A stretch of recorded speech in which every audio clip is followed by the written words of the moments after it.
Good evening, everybody, and welcome to another episode of Fangs Fantasy, our weekly podcast where we discuss urban fantasy in books, TV, film, and anything else we can get our grubby little hands on. As ever, your hosts are me, Paul, and Renee. Hello, Renee. Hello, Paul. On our run up to Christmas, we are actually running through all of the season finales, which we haven't quite got round to covering, so we're going to hit the ground running because we've got so much to do. And start with the Sleepy Hollow season finale and brief season recap. Okay. Sleepy Hollow. Daddy issues. I think if I had to describe Sleepy Hollow, I would say daddy issues. Because you have Parrish, he's all worked up with a deal with his parents, and they abandon him. I mean, this has been Parrish's big driving motivation to become, the Horseman of War, is the betrayal of his Mm-hmm. parents. And what does he end up doing? He ends up attacking Moloch because, yes, daddy Daddy issues. issues. I thought, really? Do you know You what know? kind of annoys me about it as well, beyond the fact that it's kind of a continuation of everything that was wrong of this season. Because again, there's no main plotting there. There's no main anything there. hmm There's just the Crane family and Who the I could. reduced. Go Sorry, ahead, go I'm on. sorry. Well, they I was just going to. reduced this whole all the drama of Moloch, the end of the world, and everything else. This whole season, it has been Katrina Ichabod, Katrina Ichabod, and now Katrina Ichabod and Henry. They turned this epic story of apocalypse into the Crane family drama. Crane wrecked. And it's awful.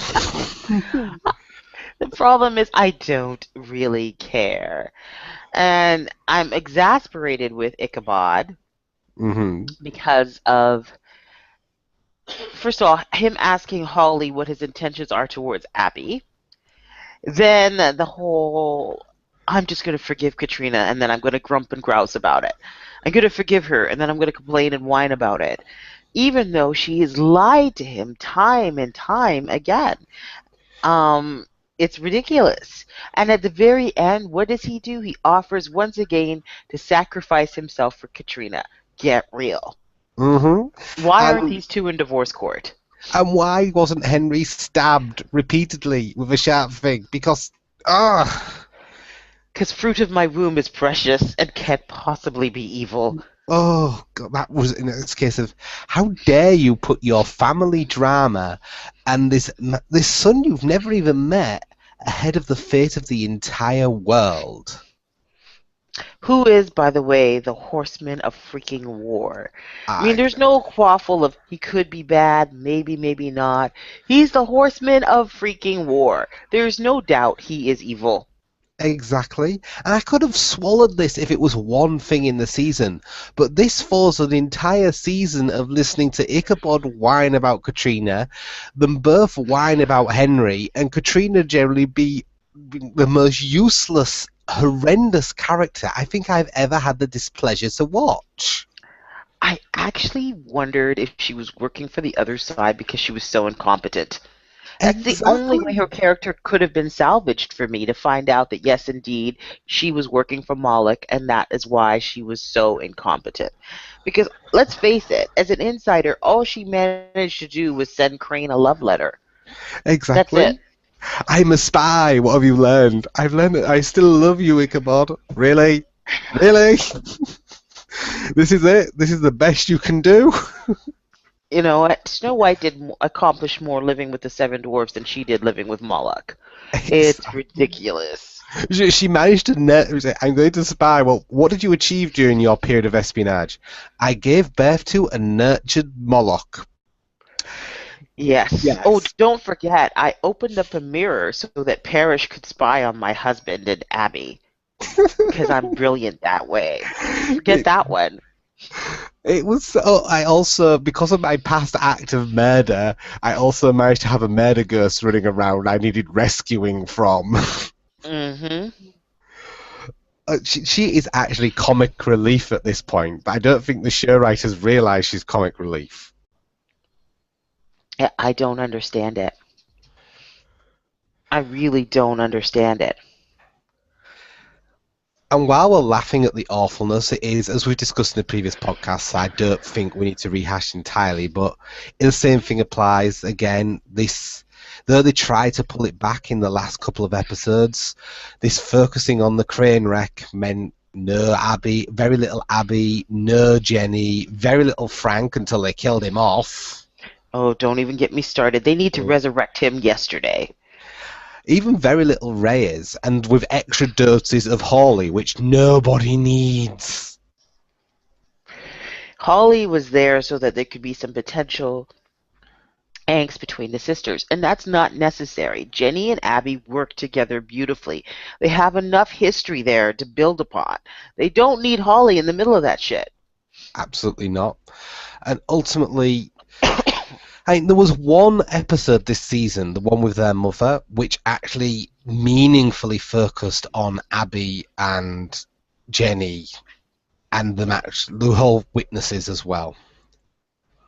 Yes, because prior to that, all we had is, oh, Abby, here are your slave ancestors. They Mm-hmm. weren't really people. They were just slave ancestors there to help Katrina give birth to the devil baby. Yes. Which is twice she's done that now. First to Henry and then to Moloch. So I need to talk to her. I've had enough now. I think we can. I'm leaving this mid-season finale of Sleepy Hollow saying the next second half better pull off a freaking miracle, and it can start by literally sacrificing Katrina. I agree. Katrina can go any time now. Mm-hmm. You know, when she and Crane agreed briefly to separate, I was like, hell yeah, get her out Yes. of here. Oh, it was. Oh, I need. That's what the next season needs. More Abby, more Jenny, Frank alive again, and Katrina in a great big deep hole. Mm-hmm. Alive or dead, I'm not picky. In fact, you could just dig a hole, and she's so incompetent she'll fall into it, and then not be able to get out. And then she'll cast a spell to help herself get out and not be able to finish it because she's too weak and she'll faint. And probably I'd have be the happy to see Parrish trample take her across the out top too. of her. I'd be fine with Yep. that too. Yep. At the minute, I'm not picky. Yep. You can have her eaten by penguins at this point, and I'll run with it. You know, and Abby having to constantly be the only sensible one. Ugh. But I will say this: at least she had a good eye roll, which she used. I say that eye roll speaks for every viewer of this show. Going, are you serious? Just enough already. Mm-hmm. That's what Sleepy Hollow needs for the next season. Agreed. Yeah. Also, a lesbian character you don't kill off within seconds of appearing would be appreciated. I wouldn't count on it. No. Not with the way this inclusion is going. Just bring me back Frank, bring me back Abby, bring me back Jenny. Have them all together, have them all meaningful. Have Ichabod actually focus on his mission rather than his marital drama. Mm-hmm. And Katrina buried in a hole. That sounds like a plan. They could go forward from there, you know, and I'm just wondering at this point, like how far ahead the series is written, whether the writers will have time to respond to the fan complaints. Because if you look at Twitter, it's pretty damn vocal how people feel about this.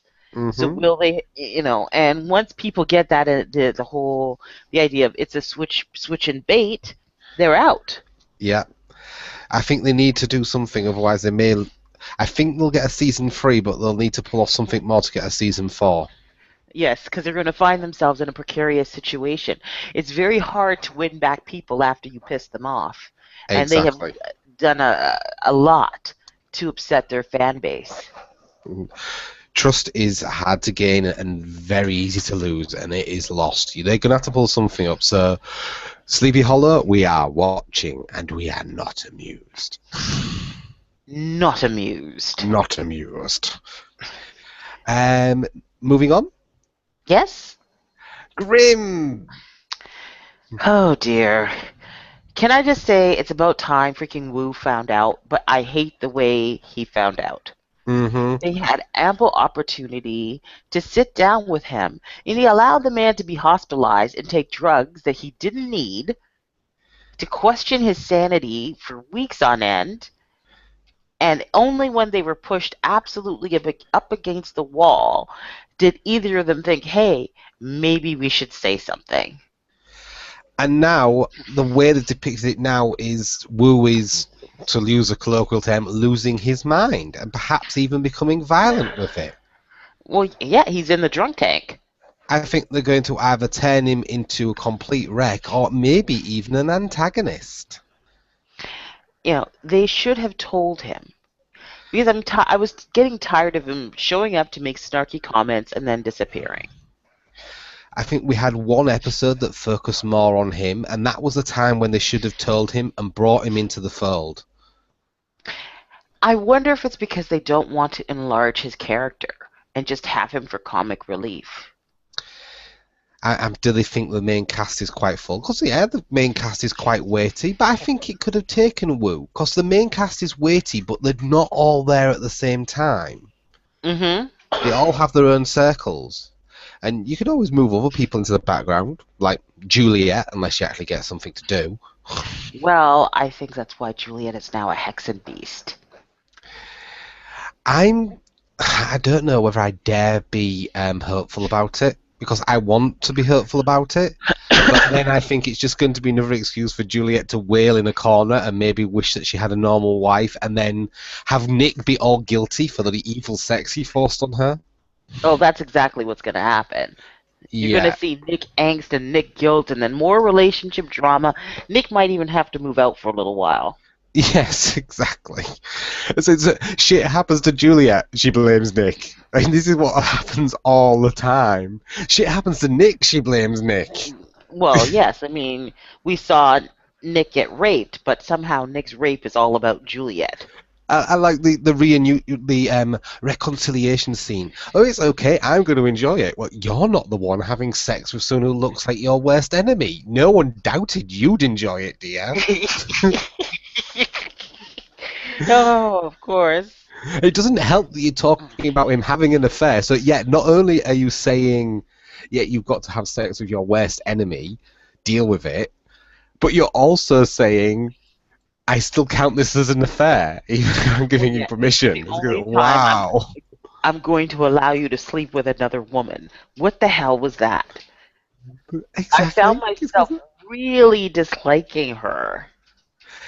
There's just been no sensitivity about what Nick went through with that. And he was raped. He lost the very sense of his identity and family legacy. He went from being superpowered and capable of defending himself to helpless and literally hunted down and relying on a teenager to protect him. Hmm. And it's all, oh, poor Juliet. It must have been so terrible knowing your husband was raped. You should make him feel like shit for that. Yes. Um, One of the things that did make me sad was Trouble leaving, and I hope she comes back because other than women who are evil and Hmm. Mommy Grimm, who's hardly ever there, there aren't really a lot of strong women on Grimm. I mean, Even, sorry, go on.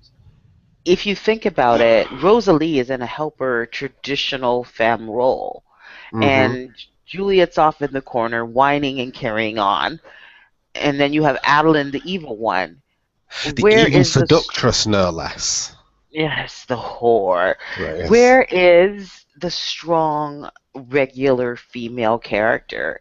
And that's what Trouble provided. So I'm Hmm. kind of really disappointed that she is gone. I'm particularly disappointed because it is Grimm, and Grimm has a bad history of this. There was a time when Rosalie and Juliet did step forward a little, but for like season one, season two, there was no strong women. There was some villains, Hmm. and as you say, Juliet has taken a step back this season. What's annoying me as well is that Rosalie, during this whole horrendous interracial marriage rubbish, which I'm sure we'll be getting to in a second. Rosalie has become the cowering waif, holding into Monroe's arms, while he is the angry, raging. Hmm. And I think that that's another issue as well. Rosalie, though competent, is a support role, and they're making her more defined by her fear. Yes. And I think she could be more than that. She is, after all, still a Vesson. Exactly. Well, that's another thing which annoys me about a lot of supernatural drama. They have the opportunity to break up a lot of these roles, but it's a case of this don't. They always have the superpowers back up. Like you have the alpha male werewolf and then the submissive female werewolf. You have Hmm. Monroe be a bloodbard with all the physical power involved, and yes, it's interesting because he's an academic and a vegetarian, but still. And then Hmm. Rosalie is the fuckspout, the fox, the subtle, more cunning, less physically orientated Vesson. Yes. You don't see it the other way around, and this is one of the ways, as we wrote in our post last week about the potential of speculative fiction and urban fantasy. This is one of the classic ways that it fails to meet its potential. Because it would Hmm. have been subversive and interesting to have Rosalie be the Bloodbard and Monroe be the Fuchsbau. Yes. But they're never going to do that. And that's it. Time and again, we do not see this subversion realised. No. I think the gender thing has been really ongoing with Grimm. Mm-hmm. I haven't liked Rosalie in forever. Not Rosalie, I'm sorry. Juliet in Yeah. forever. And as much as I like Rosalie, the shift that is happening with her character doesn't make me happy. I like that she's knowledgeable, right? And that she Mm-hmm. uses her skills. But I'd also like to see a stronger, tougher side to her.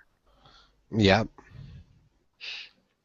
And can I just say for the record, Monroe and Rosalie are going to stay with us, and then they end up back at their house. What the hell happened Yeah. in the interim? Because for 1 second, can you please look after them? They're the ones who are being hunted.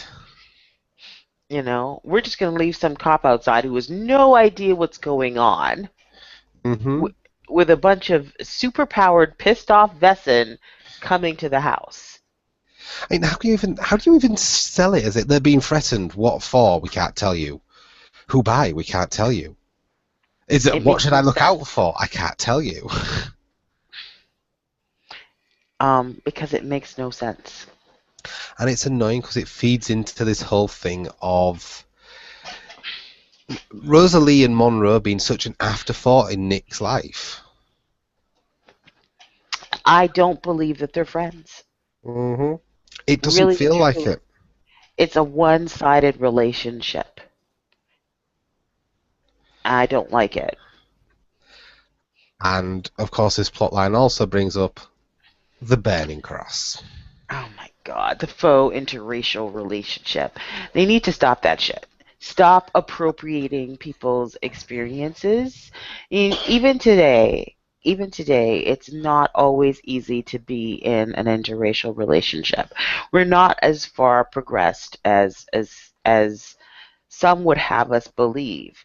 It'd be one thing if you could walk down the street as an interracial relationship and not get comments sometimes or the Hmm. looks sometimes. One couple, I think it was last year, the church refused to marry them Yep. because they're interracial. Like what in 2013? But this shit still happens. So because it still happens, you don't get to appropriate it for your little fantasy land when you don't even deal with race to begin with, other than appropriating from cultures of color. Hmm. And it's a Exactly. piss off. It is majorly out of the. There's no justification for it, and there's no need for it. And if you know what, they could have had people say, you know what, each mess and race keeps themselves, and they could have tried to address that without the direct appropriation. But no, there's burning crosses and racial purity, and Oh, I know. I know. I mean, and because the history is so bloody and so violent, I mean, people died. mm-hmm. People died. You know, um, Alice Walker's first husband was white, and they were the first interracial marriage in their state. and she would go to bed at night, and he would sit up by the front door with a shotgun. Hmm. And this is real. So to have that, to see them play with this history, it's not a good thing. It's not. It's something you look at and go, "Wow, no, this shouldn't be happening."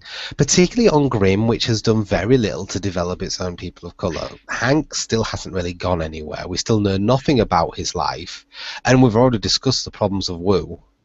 Well, Hank was a dirty cop. That's all Yeah, we know. That's all we know. And I think he's divorced. yeah. I think he's multiply divorced, or has had multiple past partners at least. Hmm. So yeah, it's not. It's a classic case of tokenism and then using the issues. Yep. No, it is not a good thing. Grim, you can join Sleepy Hollow in the box of must try harder when you come back. Much harder. Exactly. We are watching you and we are similarly not amused. Yes. Grumpy Cat is staring. Exactly. That's two grumpy cats already on two of the season finales. How true. I think we need to turn it around and say something which we're actually quite pleased with. Z Nation, the end of the first season. This isn't a mid-season I'm finale. It's done. so confused. I know. I'm so confused by this show. On one hand, it does some really serious, heartrending things. And then on the other, you have Viagra zombies, Exactly. and the defacing of Mount Rushmore. Like, what the hell am I supposed to do with this?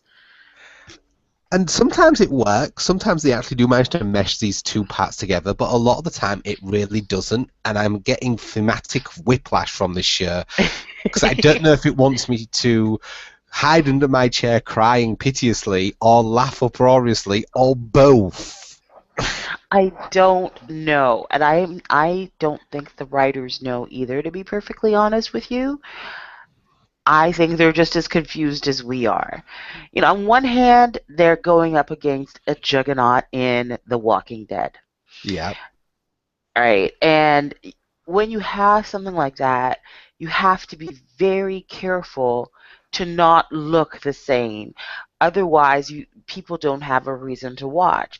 It's the same problem that the Vampire Diaries had when True Blood. True Blood was on.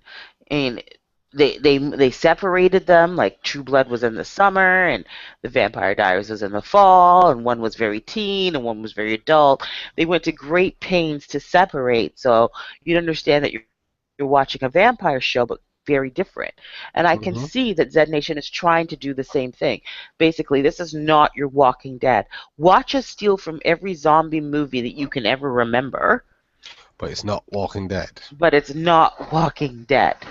And I think that's where the whole sort of weirdness comes in because you'd never see something like Viagra zombies on The Walking Dead, No. And you Carol would know? shoot them. Right. And then you have somebody like oh, why am I drawing a blank on her name? Warren? Warren, who is actively the leader of the group at this point. And she talks, and she's not babysitting a white baby. She's Yeah. as different from Michonne as you can get, and yet she has suffered and lost in the zombie apocalypse. And she's really well characterized. And it's kind of shocking that they do all these silly things, and then you look at it and say, but they've done this, and The Walking Dead would never do something like that. Have a black woman lead the group with a real story, a real characterization, an immersion, and proper communication. Well, yeah, exactly, because half the time Michonne is either a mammy, and the other Mm. half she's a weapon. She's not really a character, but the same can't be said of Warren. Warren is a fully fleshed out character, Yeah, you and know. I think in some ways, I think the characters of Zed Nation, now they got rid of Mac and Addy, who were just quite dull. Though They're Addy did not have. they're Sorry, go on. not rid of. Did you not see them in the last scene? Let me cling to my delusions. They're not they'll be back. They're not gone. I did like quite a few of the characters. I thought 10K managed to bring in some immersion. The elderly drug dealer. Doc? No, yeah, Gotta that's love not. Doc. I think Cassandra hasn't been as used as she should be, but again, Um, I think she's going to become Murphy the Second. Maybe because she was bitten by Murphy, Yeah, you know. But I don't think they're done with Murphy. The fact that no, he shed his skin, I liked the way. I mean, Murphy's an ass, but yeah, on the other hand, I still felt myself thinking they strapped him to a table and yeah, injected him with a virus without his permission and just said, "Too bad, so sad. You're a criminal." Isn't he entitled to be an ass at this point? yeah. Exactly. He can't. And then everyone said, "Oh, you're the hope for humanity." So yeah, I want the hope for humanity a little while ago. Right. And I mean, and we have Murphy's zombie baby out there as Hmm. well. So there's clearly some things going on. Yep.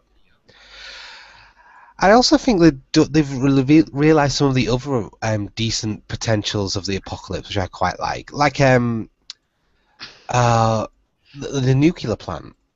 Oh Because yeah. these are legitimate concerns in an apocalypse. It's all right saying vampires, and of course, every gang's become gun-toting horrible groups, which is the classic things. Sorry, not vampires. You've got zombies to fight, and you've got other humans. They're the classic things in a zombie apocalypse. But there's a lot of infrastructure and industry, and nuclear plants, and chemical plants, military installations Mhm. that keep working because humans are maintaining them all the time. And what happens when you're not nobody, nobody's there? Exactly. I think things like that are another nice thing to include. It shows Mhm. a. It's a strange thing about Z Nation. You want to write it off of this light, fluffy, jerky thing. Then they have emotional scenes. They have a more involved world building than Walking Dead, and they have some decent characters and better minority representation. The only thing that The Walking Dead does better, as far as I'm concerned, is their zombies. Yeah. Greg Nicotero, who does like all the zombie makeup and stuff like that for The Walking Dead, is an absolute master. And the one that they have for Zed Nation can't even begin to touch it. I think Z Nation's just so much lower budget. But I don't know that it's lower budget. I mean, you had your glowing green zombies. You had the Liberty Bell scene was freaking awesome. I'm still in awe of it. You Hmm. know, they've had some pretty expensive special effects. So I don't know that I would say it's lower budget just because it's not on HBO. I'm guessing Um, it's low budget just because it's a made for sci-fi rather than on AMC, and sci-fi does tend to have cheaper stuff. yeah, but you're forgetting. Walking Dead had a whole season of white people sitting on a porch. How much money did that cost? Very little. Mind you, it probably saved a lot then. There you go. So I don't know that I would say it's lesser budget. I would say I'd say it's a difference in talent. Hmm. You know, I think it'd be worth having a look, actually. I now want to go on Minions, someone Google me up the budgets for both of these films, both these shows. that's pretty much what I'm betting. Hmm. And also there is you have Rick and Daryl, and these are two actors. And in terms of payment, Rick and Daryl were probably expensive. Yeah. Um, just because of the what they did before becoming on The Walking Dead. I still say though that it's about equal because I think that Zed Nation spends quite a bit of money on its special effects. Mm-hmm. Mm-hmm. The person doing it just isn't as good. I can see that. I don't know why, but I do know there is definitely a difference. That's what I see it at, and I'm basing that on just plain and simple how the zombies look, and Yeah. that tells you right away that there's a quality difference. I don't think it, and I think it has to do with expertise more than it has to do with budget. There's only Yeah. one Greg Nicotero. I also think it's a matter of turn and need. I mean, because The Walking Dead is much more of an atmospheric horror, you Mm-hmm. need the zombies to look horrifying and disgusting, etc., etc. Mm-hmm. Um, Z Nation isn't an atmospheric horror, in not quite the same extent. So I think Exactly. it's got less of a requirement for the zombies to horrify us all the time. Yeah, I think what it's trying to do is just trying to balance some comedy with the horror. And it's showing that you can laugh in ridiculous situations sometimes, right? Yeah. And in some ways, isn't that how you keep your sanity? If you run around all the time grumping, angsty, angry, and depressed, and just sad, I mean, how do you hold on to your sanity when you're constantly feeling like that? But if you Mm-hmm. can laugh in the face of such ugly shit, I think you fare better. Yeah, the people in Z Nation are much more. They seem to be emotionally stronger than the Mm-hmm. people in The Walking Dead. And I think it's because of I mean, they may be like, "Oh my God, who defaces Mount Rushmore?" But you can see they're laughing and smiling. Yep. And it's good. It's that lightness is not a bad thing. You know, I even really enjoy Citizen Z. Although I wish to heaven that this actor would be given a chance to play a different role for once. He Because always, he's the same role in everything I've ever seen him in, and I think he's actually a good actor. But because of American beauty standards, will never get the recognition yeah, that he deserves. he'll never get a major role because he'll always be cast as the geeky comic relief because of his body type. Yeah, but he's a really good actor. The one episode they had when it was him and he thought somebody landed from the space station and his dog. Yeah. Do you remember that? That it reminded me again of why he's always stood out to me whenever I've seen him, because they've always given him he's always managed to find a way to inject more into the crappy roles he's given. And that episode reminded me of that. Considering what they give him, he does his very best to do the best with it. Mhm. Mhm. And I like him. I like him. So they better not be blowing him up because I will take issue with that. Yeah, I have no idea where they're going to go from that season finale because that's going to take some fixing. Huge. You just sat there going, oh, did they break it all together? Oh my God. And the thing is, it being Z Nation, did they break it all together? Maybe. Can I just say thank goodness that I mean it's a hell of a season finale, but could you imagine how depressing it would be if it hadn't have been renewed and that's the way it ended? Oh, that would have been awful. That would have just been sad. Can you imagine? Oh, and everyone was nuked. The end. Exactly. So, I mean, there's hope. There's hope. Grumpy Cat is not so grumpy. Yeah, we're looking at. We're interested. Come back. We want to see more. But we would also Hmm. like you to decide exactly what you're going to be. No, I actually don't mind the back and forth, although I find it confusing sometimes. I don't mind it. The only time I was irritated was because of was the Viagra Z's, Mm. because that was pushing the whole. I mean, to some extent, you have to let go of reality to watch a show like this. But I felt like the Viagra Z's were pushing it a bit too far. It's a bit of a cheap laugh. It was beneath them. Well, it didn't make any sense. Hmm. It didn't make it. You need blood flow. If the heart isn't pumping, how are you going to have an erection? You're not. No amount of of Viagra is suddenly going to make the heart start pumping again. And scientifically, I watched it, looked at it, I thought, mm-mm, this is nonsense now. It's not even worth a laugh because it's nonsense. I think they just kind of. It was something where they just pushed it just a bit far. It's a case of nah, come on, you're better than this kind of contrived nonsense. Yes, that's the only time they really lost me was the Viagra Z's. The rest of it, I was okay with. You So we know. must see what they can pull out next season. Mhm. But yeah, that's it. No grumpy cats. We got an intrigued cat, an interested cat, and an eager cat. Yeah. No grumpy cats. However, unfortunately, it's back to the grumpy cats again because it's Once Upon a Time. Actually, Oh, I'm not let it grumpy. go. Let it go. That is why I act grumpy, because it's done. The Frozen fanfic is over. It took bloody forever, I'm now hopeful that the new one with Rumpel as an actual villain, which is intriguing, I like. which is better.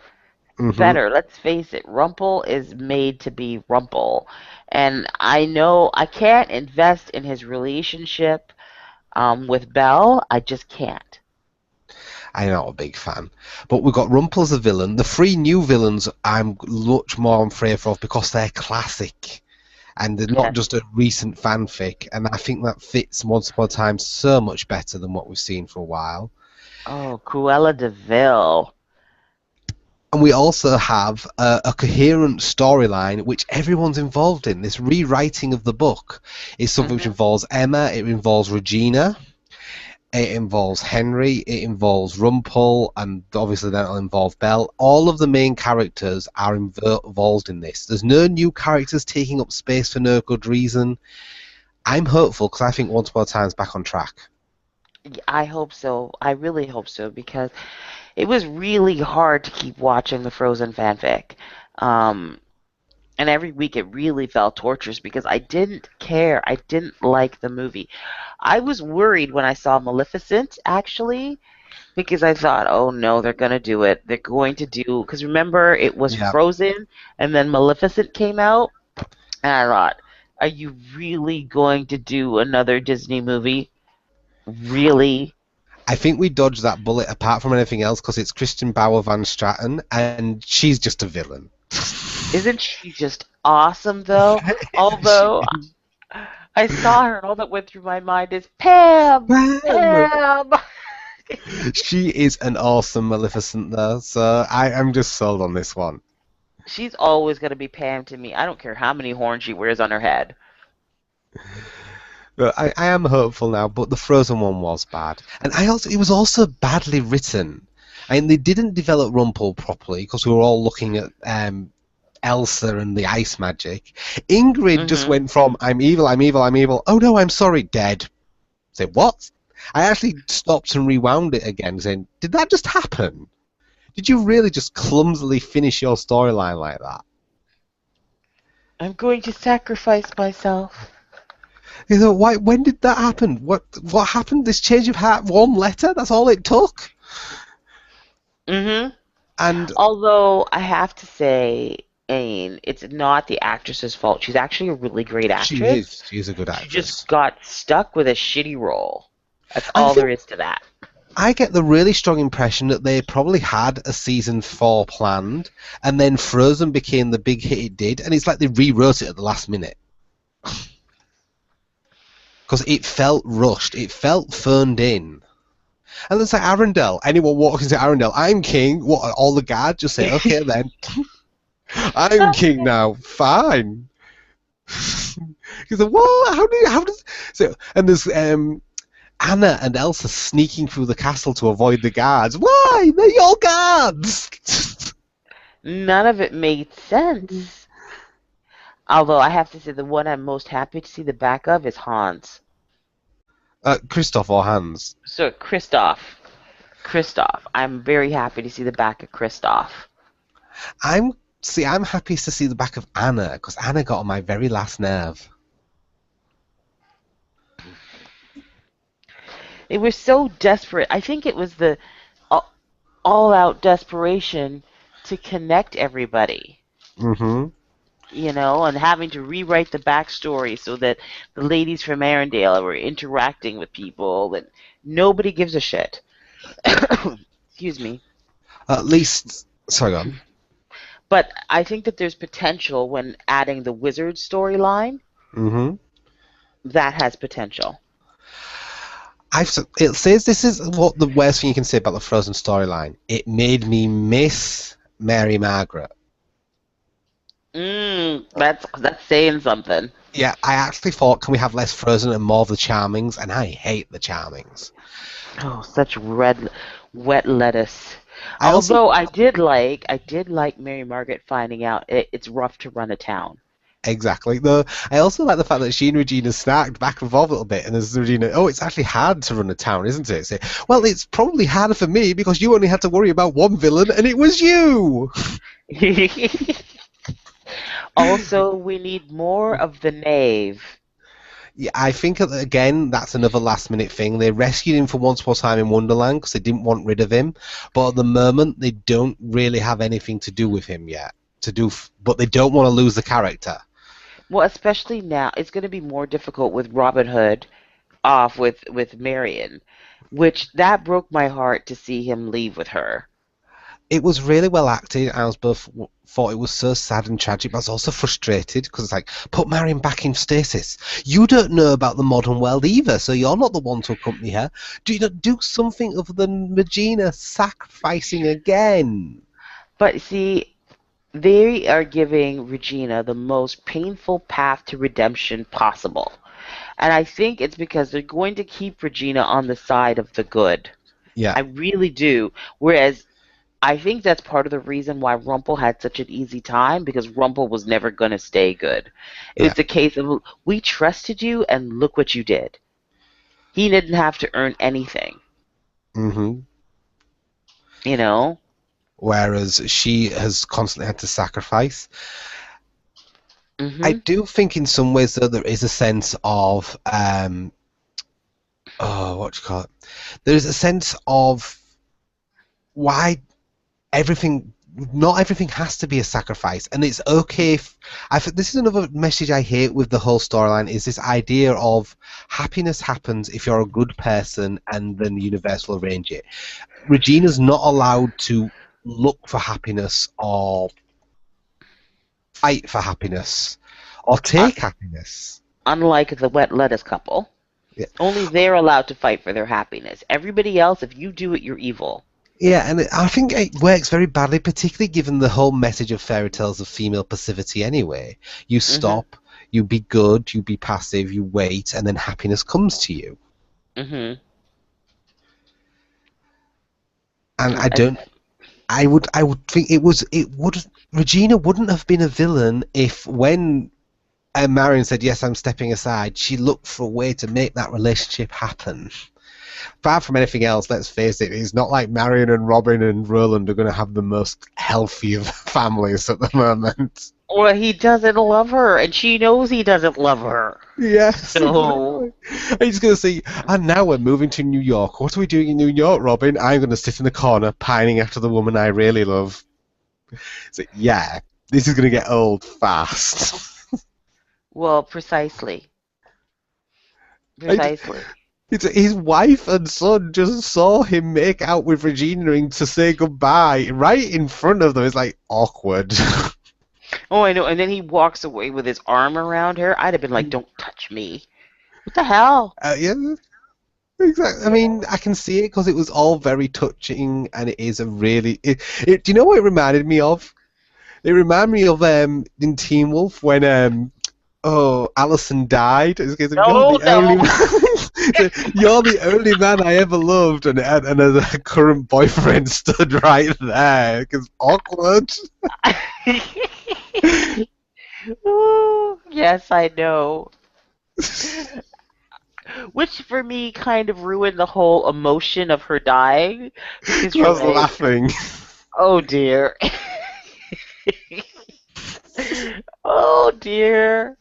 What do I do with that? Is it awkward much? Mm-hmm.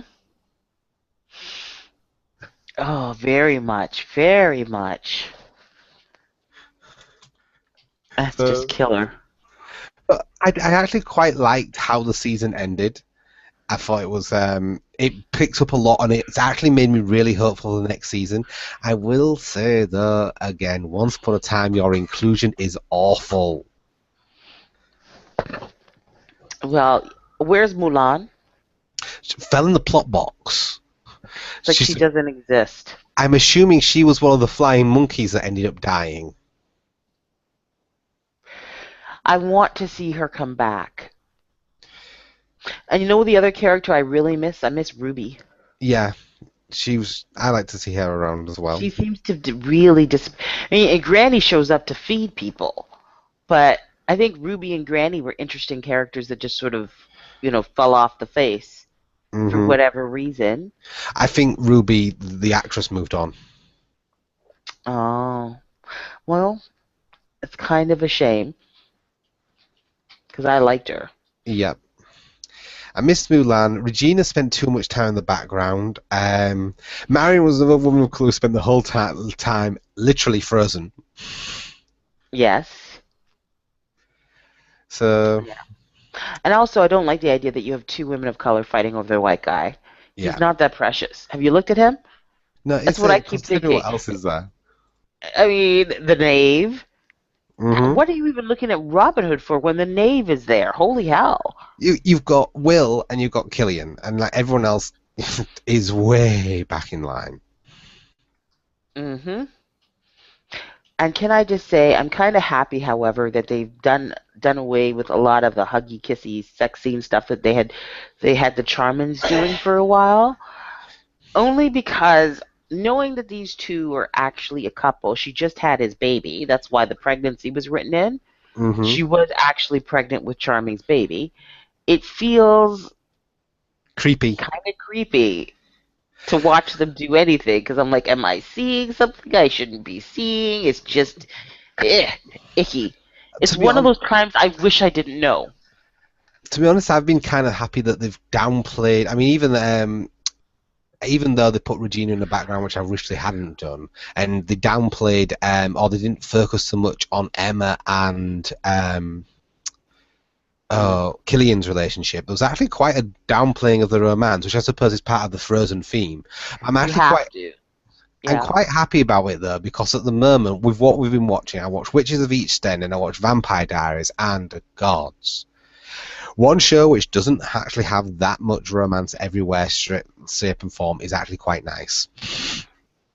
With the exception of Charming going into, I'm going to be a protective dad and question you. What are you doing with my little girl? I was like, for real?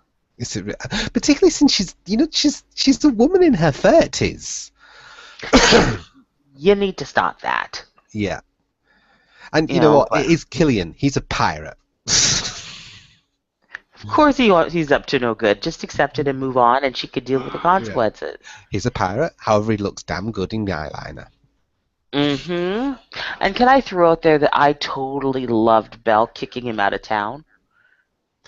Oh, that was a beautiful, tragic scene. But again, I like this idea that yes, she clearly loves him. She definitely loves him, but she also knows it's not healthy. True love does not conquer all. They're going to put them back together again. I imagine so, but I want to see how it's done. It's got to happen because Beauty and the Beast end up having their.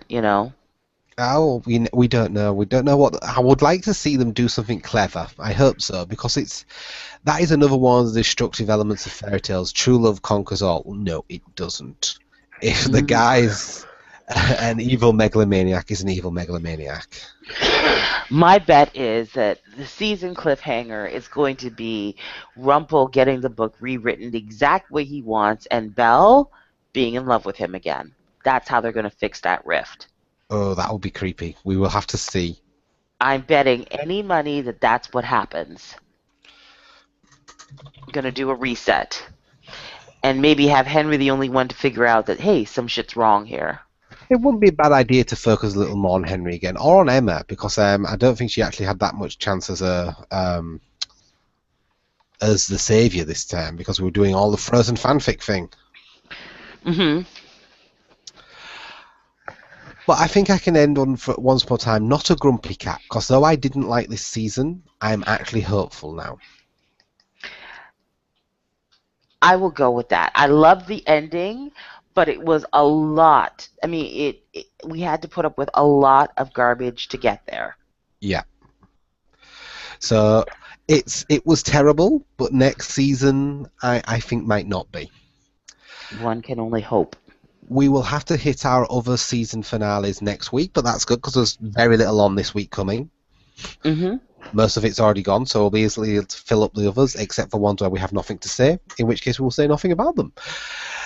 And so it's to our book of the week, which is Staked by J.F. Lewis, book one in the Void City series. It was horrible. And the only reason I did not whine to you via email is because the book was so short. At 50 pages in, I already wanted to DNF the damn thing. You know what's really tragic is I'm going to actually throw in something positive about this book. I think its take on the world setting and on these classic urban fantasy tropes of vampires and werewolves, the way it was doing them was actually really original and interesting.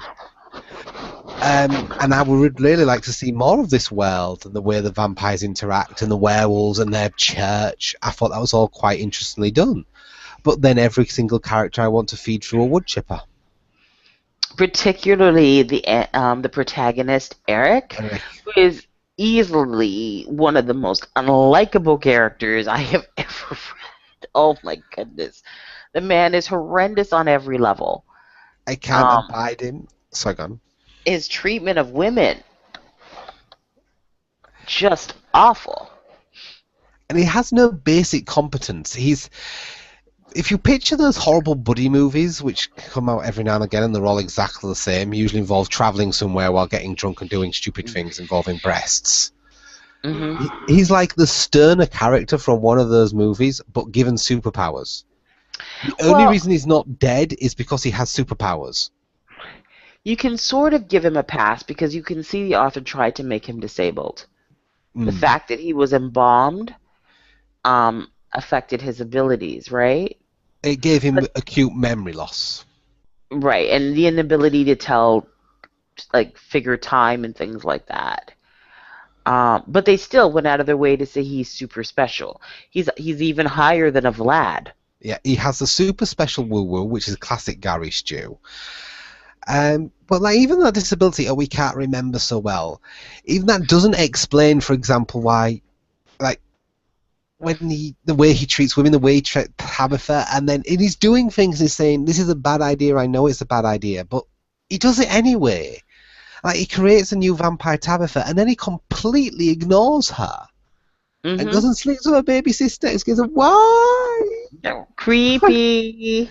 He goes, why? Why would you ever think that would end well? Why?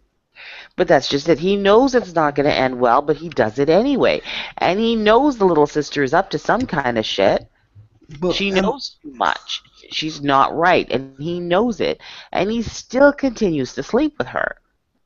this is something which happens in the book a lot. He knows something is wrong. He knows that he shouldn't be doing something, but he still does it. And lampshading your own bad decisions doesn't mean the decisions are not suddenly not bad. Mm-hmm. The only good thing about this character is he was so terrible, he made the other characters look less terrible. I don't know that I would agree because, I mean, what Tabitha put up with for, hey, I love him. And the only time I actually liked Tabitha was when she got in her car and left him. But even that was ridiculous because she left him assuming he would follow her. But even better, she left the message, I'm going away, if you love me, come follow me, with his arch enemy who has just told her he plans to kill him. It's like, what do you expect to do? Oh, by the way, Tabitha wants you to... If I don't succeed in defeating you, Tabitha wants you to come chasing after her. Mm-hmm. Oh, I just hated these characters. I really did. And there's Talbot, the Turken Black bouncer. What is it? I swear you could have, if in this genre, if you had a strip club in the middle of the Aryan nation, they would still have a big bald black bouncer. Who, I mean, at first, when he said to Tabitha that he wasn't interested in her, and then he grabbed her breast and he's like, "Is this what you want me to do? It's still not going to make me interested in you." I thought they were going to make him gay. Nope.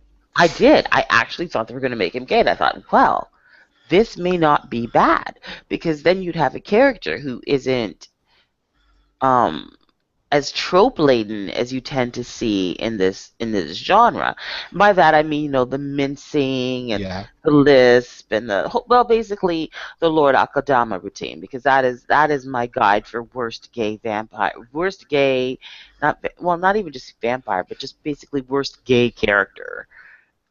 Hmm. Is Akadama, and that's my big thing when I think of.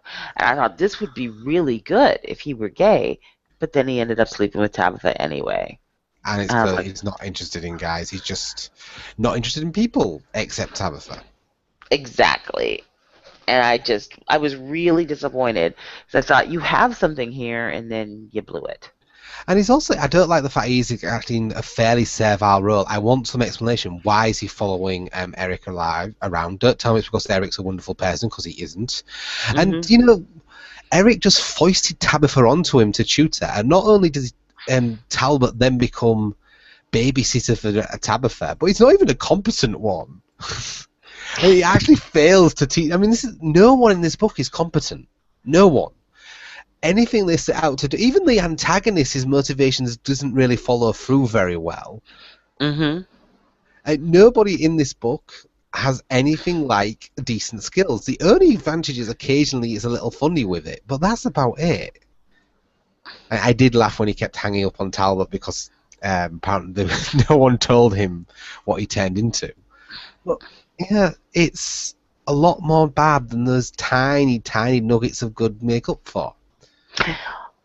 Also, can we talk about the eating disorder, which pissed me the fuck off?